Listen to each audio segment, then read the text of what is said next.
You know, obviously, Tamika Palmer and her entire family, her father is here from Michigan. Yeah, give him a round of applause. Breonna Taylor's entire family is heartbroken, devastated, and outraged, and confused, and bewildered, just like all of us, as to what did Kentucky Attorney General Daniel Cameron present to the grand jury? Did he present any evidence on Breonna Taylor's behalf?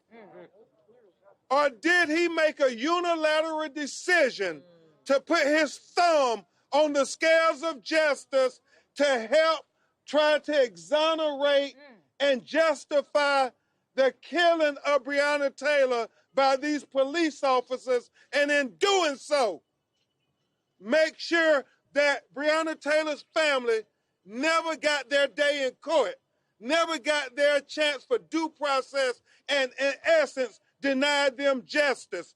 That's why we are standing here today, united in solidarity, declaring and demanding that he release the transcripts of the grand jury proceeding so we can know if there was anybody giving a voice to Breonna Taylor.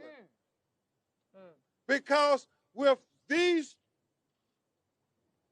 results from this grand jury,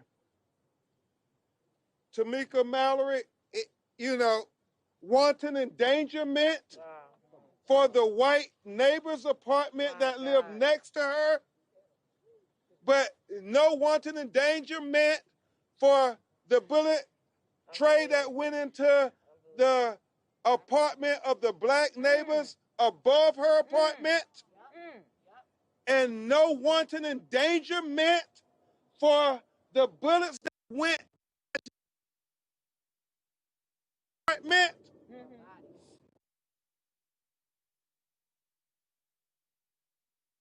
Murder charges for the bullets that mutilated Breonna Taylor's body. Mr. Blake, it underscores what we have been saying all along. There seems to be two justice systems in America, one for black America and one for white America.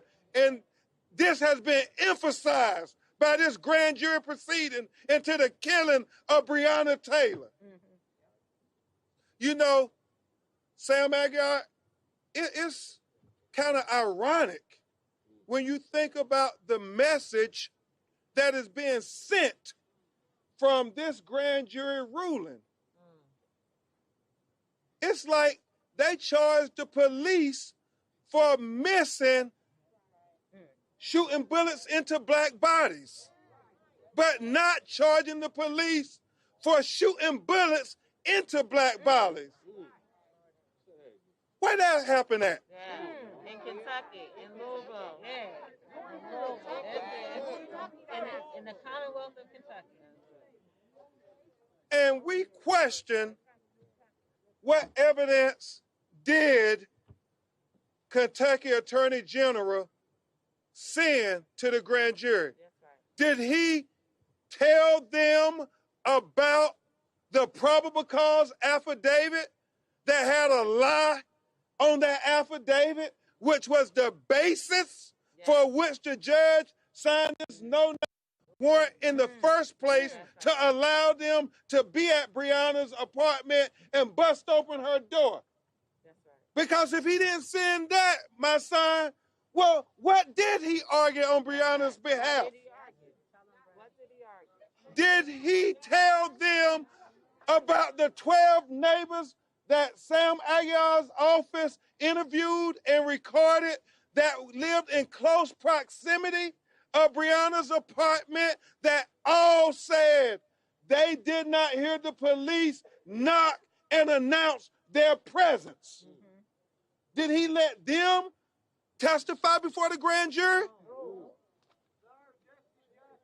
Did he allow the one neighbor who they keep proclaiming that heard the police knock and announce testify before the grand jury, even though, Tamika, as I understand, on 2 previous occasions, he declared that he did not hear the police knock and announce. So is this the only person out of her apartment complex did he allow to testify before the grand jury? That doesn't seem fair. That doesn't seem like you're fighting for Breonna. That doesn't seem for evidence for justice for Breonna. He let the cops who shot over 30 rounds of bullets in Breonna's apartment, one from outside the apartment shooting recklessly and blindly, and the others who shot bullets into her body, did he allow them to testify before the grand jury? Did he allow Breonna's boyfriend, Kenny Walker, to testify before the grand jury? Did he talk about them sending the ambulance away before they executed this no-knock warrant, violating their own policies and procedures, knowing that these no-knock warrants are dangerous? And it was foreseeable that somebody could be injured, a citizen or police or a third-party innocent bystander like Breonna Taylor, who lived in that apartment, who had every right to legally be in that apartment, who did not have a gun, was only clothed in her night clothes, and had every right to live and breathe in her apartment. Did he present that to the grand jury? Well, if he didn't present these things to the grand jury, what kind of sham grand jury proceeding was this? Kangaroo court. It follows a pattern. It follows a pattern, Bianca, of the blatant disrespect and marginalization of black people, but especially black women in America who have been killed by police. Because part of Breonna's legacy will always be, just like Trayvon Martin and Michael Brown raised America's consciousness level and attention to Black Lives Matter, Breonna's legacy will be that black women life matters too.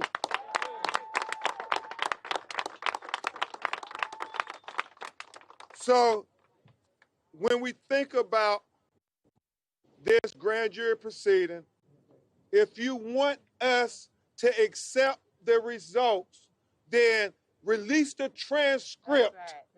Release the transcript so we can have transparency. And if you did everything that you could do on Breonna's behalf, you shouldn't have any problem whatsoever, Daniel Cameron, to releasing the transcript so that we can see you fought for all of Kentucky's citizens, especially including Tamika Palmer's daughter, Breonna Taylor. Release the transcript. Release the transcript. Release the transcript. Release the transcript. Release the transcripts. Release the transcripts. Release the transcripts. Release the transcripts. Release the transcripts. Release the transcripts. Y'all, I don't know if Daniel Cameron can hear us. Let's say it from the heart so not only Daniel Cameron can hear us, but Breonna Taylor can hear us from heaven. What we want Daniel Cameron, the Kentucky Attorney General, to do. On 3, 1, 2, 3, release the transcripts. At this time, you know, one of the greatest lawyers, one of the greatest secrets in Louisville, Kentucky. my co-counselor, my sister, my co-warrior, Lanita Baker. I would be remiss if I didn't tell you, Breonna, Tamika, people who are in the fraternity that you're in from all over America, a fraternity that no parent wants to be in, but far too many black mothers and fathers are part of, have sent their pledge of support to stand with you. All of them couldn't come like Mr. Jacob Blake Sr., but all of them sent their support. When the announcement came out, Philonis Floyd and Rodney Floyd and Bridget Floyd, the brothers and sisters from George Floyd, who was killed in Minneapolis, Minnesota, were the first ones to pledge their support. And then right after that, call from Sabrina Fulton's, Trayvon Martin's mother. Then right after that, we got a text from Michael Brown's mother, Leslie McSpadden. And then right after that, we got a call from Botham Jones, who was killed.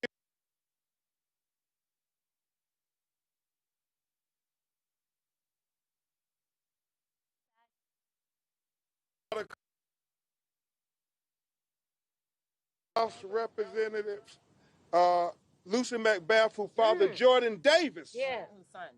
Our son was killed for playing loud music. Yeah. We got a call from Dr. Tiffany Crutcher, the twin sister of Terrence Crutcher, who was killed in Tulsa, Oklahoma.